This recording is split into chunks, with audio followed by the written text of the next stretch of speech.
नमस्कार फ्रेंड्स, स्वागत है आप सबका आज के इस वीडियो में मैं लेकर आया हूं मध्य प्रदेश बोर्ड प्रश्न बैंक का हल कक्षा 9th के लिए, क्लास 9th के लिए।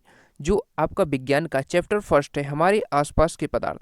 इस चैप्टर का हमने ऑब्जेक्टिव क्वेश्चन का वीडियो कंप्लीटली सॉल्व करके सभी प्रश्न डाल दिए हैं। यदि आपने वो वीडियो नहीं देखा है तो उसको भी देख लीजिए, ताकि आपके इस चैप्टर के ऑब्जेक्टिव क्वेश्चन भी कंप्लीट हो जाए। तो हम इसमें ज्ञानपरक प्रश्नों के सॉल्यूशन आपके साथ लेकर आए हैं, और सभी प्रश्नों के सॉल्यूशन हम देखेंगे इसमें, ज्ञानपरक प्रश्न जितने भी हैं इस चैप्टर के। और इसके अगले वीडियो में हम लाएंगे जो आपके एप्लीकेशन बेस्ड क्वेश्चन हैं उनके आंसर। तो अभी हम सभी पूरा सॉल्यूशन इस वीडियो में हम देख रहे हैं। एक एक क्वेश्चन को देखेंगे, पूरा वीडियो देखना और सभी क्वेश्चन को हो सके तो नोट कर लेना, क्योंकि इससे आपको याद हो जाएंगी ये, और आपकी वार्षिक परीक्षा के लिए बहुत ही इंपॉर्टेंट हैं ये प्रश्न। तो सभी को एटलीस्ट कर लीजिए।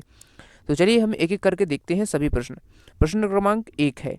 मैं फिर कहूँगा, यदि आपने इसका ऑब्जेक्टिव क्वेश्चन का वीडियो नहीं देखा है तो उसका डिस्क्रिप्शन बॉक्स में मैं लिंक दे दूंगा, उससे आप देख लीजिए, ताकि आपका इस चैप्टर से कोई भी अंक छूट ना पाए। ठीक है, तो पहले जो हम देखते हैं प्रश्न क्रमांक 1। जो प्रश्न क्रमांक 1 है आपका, वो आपके प्रश्न बैंक का इसमें है कि निम्नलिखित तापमानों को सेल्सियस इकाई में परिवर्तित करें। कुछ टेम्परेचर दिए हैं, जैसे 300 केल्विन, 573 केल्विन और 410 केल्विन। इन टेम्परेचर्स को हमें कन्वर्ट करना है डिग्री सेल्सियस में। मतलब ये यदि 300 केल्विन यहाँ पर लिखा है तो इसको करना है किसमें कन्वर्ट, इसको करना है हमें डिग्री सेल्सियस में कन्वर्ट। तो इसको कन्वर्ट करने के लिए एक फॉर्मूला होता है, और ये हमें याद होना चाहिए, जो होता है temperature in Kelvin equal to temperature in degree Celsius plus 273। मतलब जो ताप केल्विन में है वो यहाँ पर लिखेगी, और बराबर में लिखेंगे तापमान इन मतलब जो आपका तापमान है जो आपका डिग्री सेल्सियस में प्लस 273। तो इससे हम निकाल सकते हैं जो टेम्परेचर जो केल्विन में दिया है, इसको हम डिग्री सेल्सियस में बदल के। तो यहाँ पर क्या करेंगे, जो हमें दिया है वो हम यहाँ पर पुट कर देंगे। देखो यहाँ पर दिया है टेम्परेचर इन केल्विन कितना है 300, तो हमने 300 रख दिया, बराबर टेम्परेचर इन केल्विन प्लस 273। अब क्या करेंगे, जो सेल्सियस में हमें निकालना है, तो सेल्सियस में निकालने के लिए क्या करेंगे, जो टेम्परेचर यहाँ पर डिग्री सेल्सियस में वो कैसे निकल आएगा, जो यहाँ पर 273 था तो यहाँ पर प्लस का था, इस तरफ जाएगा बराबर के, तो ये माइनस का हो जाएगा। तो 300 में से 273 गया तो कितना आ गया 27 डिग्री सेल्सियस, जो आपका आंसर हो जाएगा। उसके बाद क्वेश्चन नंबर 2 है इसी का, तो इसी को भी सेम इसी तरीके से सॉल्व करना है। तो 573 जो इधर है केल्विन में, तो इसको टेम्परेचर जो इसका डिग्री सेल्सियस में आएगा वो आएगा आपका 300 डिग्री सेल्सियस। ठीक है, तो अब हम अगला क्वेश्चन देख लेते हैं। और अगला क्वेश्चन में क्या है, 410 केल्विन है, ये आपको दिया है और आपको कन्वर्ट करना है डिग्री सेल्सियस में, तो इसका आंसर हो जाएगा आपका जो है 137 डिग्री सेल्सियस। इसको आप देख लीजिए, उसी की तरीके से आपको हल करना है जैसा हमने प्रश्न पहला किया था। उसके बाद क्वेश्चन नंबर 2 है, पदार्थ के कणों की क्या विशेषताएं हैं लिखिए। तो हमें इसमें लिखना है पदार्थ के कणों की निम्न विशेषताएं होती हैं। हम देख सकते हैं, पहला है विशेषता, पदार्थ के कण एक दूसरे को आकर्षित करते हैं। दूसरा है पदार्थ के कण निरंतर गतिशील होते हैं। और तीसरा इसकी विशेषता है, पदार्थ के कण बहुत ही छोटे होते हैं। और चौथी जो विशेषता है, पदार्थ के कणों के बीच रिक्त स्थान होता है। जो पदार्थ होते हैं उनके जो कण होते हैं छोटे छोटे, उनको उनके बीच में रिक्त स्थान पाया जाता है। तो इस प्रकार से पदार्थ के कणों की आप विशेषताएं लिख सकते हैं। उसके बाद क्वेश्चन नंबर 3 है, पदार्थ की विभिन्न अवस्थाओं के गुणों में होने वाले अंतर को सूचीबद्ध कीजिए। हमें जो पदार्थ की 3 अवस्थाएं होती हैं, ठोस, द्रव और गैस, और हमें कुछ गुण दिए जाएंगे। उन गुणों के आधार पर हमें मतलब गुण लिखना है, और उन गुणों के आधार पर उन तीनों में अंतर लिखना है। तो चलिए हम देखते हैं सभी को। जो आपका यहाँ पर हमने लिख दिया है गुण, और देखिए यहाँ पर लिखा है गुण, यहाँ पर ठोस, द्रव और गैस, तीनों में डिफरेंस इसको लिख दिया है। तो आप देख सकते हैं पहला डिफरेंस क्या है, पहला है आकार। आकार के आधार पर हम देखें तो ठोसों का निश्चित आकार एवं स्पष्ट सीमाएं होती हैं, मतलब इनका एक आकार निश्चित होता है। लेकिन द्रवों की हम बात करें, जैसे जल होता है, कोई निश्चित आकार नहीं होता, जैसे बर्तन में हम उसे रखें उसी प्रकार का आकार ये ले लेते हैं। इसी प्रकार गैस का कोई निश्चित आकार नहीं होता। उसके बाद हम दूसरे गुण की बात करें तो दूसरा गुण होता है आयतन। तो आयतन के आधार पर हम देखें तो आयतन के आधार पर आप देख सकते हैं कि इनका निश्चित आयतन होता है, किसका, ये होता है ठोसों का निश्चित आयतन होता है। और जो द्रव होते हैं उनका निश्चित आयतन नहीं होता है। देखिए आयतन तो निश्चित इसका भी होता है, यहाँ पर मैंने गलत बोल दिया, इसका आयतन निश्चित होता है। ठीक है, यहाँ पे भी आप टिक लगा लीजिए। उसके बाद इसका है गैसों का कोई निश्चित आयतन नहीं होता है, जिस बर्तन में इसे रखा जाता है उसी का आकार व आयतन ले लेती है। ठीक है, तो गैसों में ये निश्चित नहीं होता है, बाकी इन दोनों में होता है। उसके बाद हम देख सकते हैं जो थर्ड पॉइंट है, हमने थर्ड पॉइंट लिया है इसका दृढ़ता या तरलता।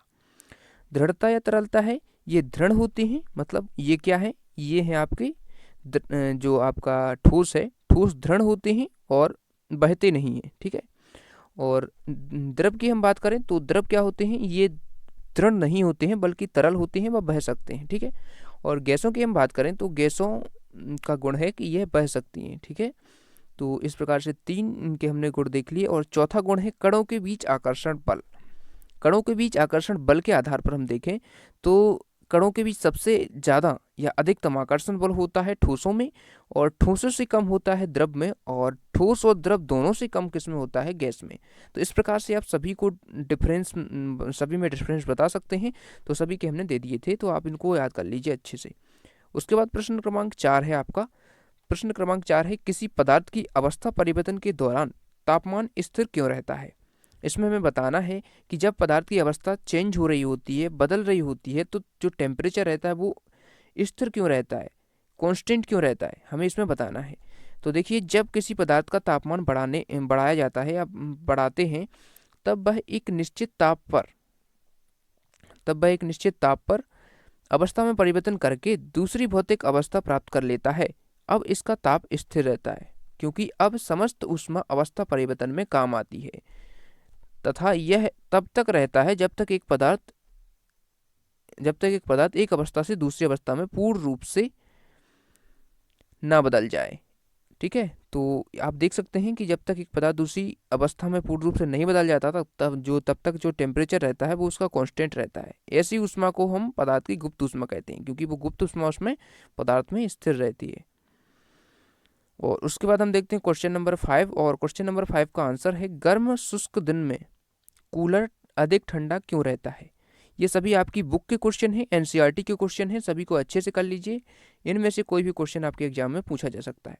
उत्तर है इसका, गर्म शुष्क दिनों में वायुमंडल में जलवाष्प कम होती है तथा तापमान अधिक होता है, जिसके कारण वाष्पीकरण की दर बढ़ जाती है। जब कूलर चलता है तो उसका जल अपनी वाष्पीकरण की ऊर्जा अपने वातावरण से लेता है तथा तेजी से वाष्पित होता है, अतः कूलर के अंदर से ठंडी हवा कमरे में फैलकर ठंडक प्रदान करती है। तो इसका आंसर ये हो जाएगा। क्वेश्चन नंबर 6 देख सकते हैं आप। क्वेश्चन नंबर 6 क्या है, उबलते हुए जल अथवा भाप में से जलने की तीव्रता किसमें अधिक महसूस होती है। देखिए, जो जल उबलता है और जो भाप होती है, तो आपने देखा होगा कि भाप की जो अपन को जो जलन होती है वो ज़्यादा होती है, लेकिन जो उबला हुआ जल है उबलते हुए जल में से कम होती है, क्योंकि इसमें आप देख सकते हैं कि 373 केल्विन पर वाष्प के कणों की ऊर्जा समान ताप पर जल के कणों की ऊर्जा से अधिक होती है। मतलब 373 केल्विन का जो टेम्परेचर होता है, इस टेम्परेचर पर जल के कणों की ऊर्जा, जो जल उबल रहा है उसके कणों की ऊर्जा कम होती है एज कम्पेयर टू जो भाप के कण हैं। ठीक है, तो उनसे कम होती है, और ऐसा वाष्प के कणों द्वारा वाष्पन की गुप्त ऊष्मा के रूप में अतिरिक्त ऊर्जा अवशोषित किए जाने के कारण होता है। ठीक है, अतः जब वाष्प त्वचा के संपर्क में आती है तो समान ताप पर उबलते पानी की अपेक्षा अधिक ऊर्जा मुक्त करती है। ठीक है, तो हम समझ सकते हैं कि 373 केल्विन पर वाष्प द्वारा समान ताप पर उबलते पानी की अपेक्षा अधिक जलन पैदा होती है।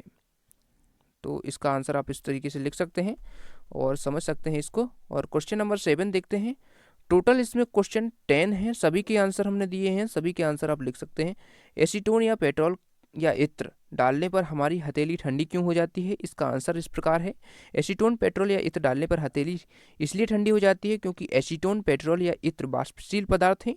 जब इन्हें हथेली पर रखते हैं तो हाथ की गर्मी के कारण इनका वाष्पन तेजी से होता है। जहाँ पर हम इत्र डालते हैं वहाँ पर की गर्मी जो इत्र हैं वो अवशोषित कर लेते हैं, जिसकी वजह से हमें वहाँ पर ठंडक महसूस होती है। ठीक है, इसको आप सीधे समझ सकते हैं, तो इसको आप पूरा लिख सकते हैं यहाँ पर। और इस प्रकार हम अगला क्वेश्चन देख सकते हैं। क्वेश्चन नंबर 8 है, कारण लिखिए क्यों नैप्थलीन को रखा रहने देने पर यह समय के साथ कुछ भी ठोस छोड़े बिना अदृश्य हो जाती है। आप देखिए, इसमें नैप्थलीन जो पदार्थ है ये क्या होता है, ऊर्ध्वपातन के जरिए, ऊर्ध्वपातन जो विधि होती है, क्रिया होती है, इसके जरिए वातावरण में यदि इसको खुला छोड़ दिया जाए तो ये ठोस से सीधे वाष्प बनकर उड़ जाता है। ठीक है, तो इसको आप देख सकते हैं। नेप्थलीन एक वाष्पशील ठोस पदार्थ है जो ठोस से द्रव अवस्था में आए बिना ही गैस में बदल जाता है। देखिए मैं बताऊं आपको, जब ठोस से कोई पदार्थ द्रव अवस्था में प्रवेश करे बिना ही सीधे गैस में बदल जाए तो इस प्रक्रिया को ऊर्ध्वपातन कहते हैं। बहुत ही इंपॉर्टेंट क्वेश्चन है, इसको आप अच्छे से याद रखिए। ठीक है, इसमें पूछा जा सकता है कि ऊर्ध्वपातन क्रिया कैसे कहते हैं, इसका आप इसका उदाहरण भी लिख सकते हैं नेप्थलीन का। ठीक है, और आगे क्या है, अतः कुछ समय बाद यह ठोस पदार्थ छोड़े बिना ही हवा में वाष्प बनकर उड़ जाता है। तो इसका आप रीजन लिख सकते हैं और ये इसका उदाहरण भी हो जाएगा ऊर्ध्वपातन क्रिया का। क्वेश्चन नंबर 9 है। ठीक है, 9 क्या है, स्विमिंग पूल में गोताखोर पानी काट पाता है, इससे पदार्थ का कौन सा गुण प्रेक्षित होता है। तो इसमें आप देख सकते हैं कि पदार्थ का द्रव अवस्था का गुण प्रेक्षित होता है, क्योंकि द्रव ऐसे पदार्थ हैं जिनको काटा जा सकता है। लेकिन ठोस में हम बात करें तो ठोसों को हम आसानी से नहीं काट सकते। उनके पदार्थों जो उनके, जैसे कोई ठोस लिया, उसको अलग करना, उसको काटना काफ़ी कठिन होता है, क्योंकि उसके जो कण होते हैं काफ़ी अधिक बल के द्वारा एक दूसरे से बंधे रहते हैं, जबकि द्रवों में और गैसों में कम होता है। तो आप इसका आंसर पढ़ सकते हैं। स्विमिंग पूल में पानी द्रव अवस्था में होता है, पानी को काट पाने से पदार्थ का यह गुण प्रेक्षित होता है कि द्रवों के कणों के बीच लगने वाला बल कम होता है, अतः पानी के कण आसानी से अलग हो जाते हैं। लेकिन ठोसों में ऐसा नहीं होता। क्वेश्चन नंबर 10 है, जो कि लास्ट क्वेश्चन है आपका, और इसको आप आसानी से लिख सकते हैं। इसमें क्या पूछा है, सामान्यतः ठोस पदार्थों की अपेक्षा द्रवों का घनत्व कम होता है, लेकिन आपने बर्फ के टुकड़े को जल में तैरते हुए देखा होगा, पता लगाइए ऐसा क्यों होता है। तो इसमें हमें बताना है कि जो बर्फ का टुकड़ा होता है पानी पर तैरता क्यों है। बाकी यदि हम देखें तो कोई ठोस को यदि हम पानी में डाल लें तो वो तैरता नहीं है। तो यहाँ पर आप देख सकते हैं इसका आंसर क्या है, बर्फ का टुकड़ा अपने अधिक आयतन के कारण अपने द्रव्यमान से अधिक जल हटा सकता है, इसलिए बर्फ का टुकड़ा जल पर तैर सकता है। बर्फ का आयतन अपने उस जल से जिससे वह बना होता है अधिक होता है। ठीक है, तो जब आयतन ज़्यादा हो जाएगा, ठीक है, देखिए आपने देखा होगा कि आयतन का सूत्र जो होता है, घनत्व का सूत्र होता है डेंसिटी का, density equal to mass upon volume होता है, मतलब द्रव्यमान बटे आयतन। जब द्रव्यमान अधिक हो जाएगा तो डेंसिटी, द्रव्यमान नहीं, सॉरी, यहाँ पर क्या लिखा है, वॉल्यूम, वॉल्यूम मतलब आयतन जब ज़्यादा हो जाता है तो डेंसिटी कम हो जाती है। जब डेंसिटी कम होगी तो आप देख सकते हैं density directly proportional to mass, mass के डायरेक्टली प्रोपोर्शनल है, मतलब अनुक्रमानुपाती है।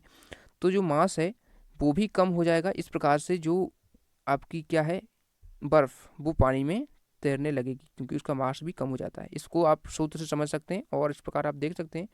तो हमने सभी क्वेश्चन कंप्लीट कर लिए हैं, और अगले वीडियो में हम नेक्स्ट चैप्टर के और इसी चैप्टर के एप्लीकेशन बेस्ड का वीडियो भी लाएंगे। यदि आपने हमारा चैनल अभी तक सब्सक्राइब नहीं किया है, कर लीजिए, तभी आपको वो वीडियो मिल पाएगा।